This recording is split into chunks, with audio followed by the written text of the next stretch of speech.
Since I am now officially back in Australia, I wanted to make a video talking about the books that I've been reading recently because I just spent 3 weeks overseas in the US and didn't really read that much, but I did still read a couple of books that I want to talk about.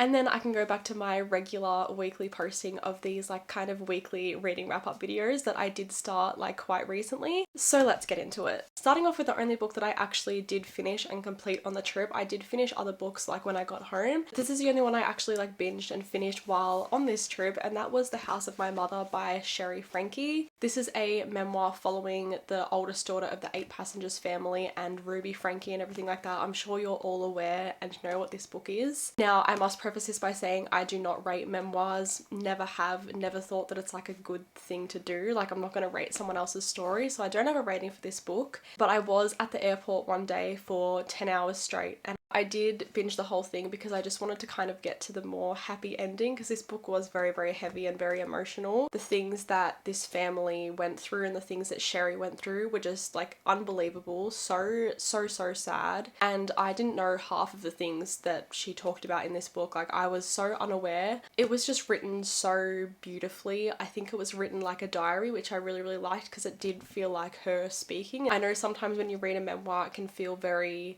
ghost written, I guess, but it didn't feel like that for me, so I did really enjoy this and I highly recommend that you read it if you're interested in something like this. Then I finished Great Big Beautiful Life by Emily Henry. I did get an early copy of this. I think this is coming out in like a week or so. Actually no, it's like the 21st today. It's coming out on the 24th, so it's coming out in 3 days. I don't know, I was very intrigued by the start of this book. I was like, within the first 100 pages, I was like, wow, I'm loving this. Like, this is going to be 5 stars. I'm obsessed.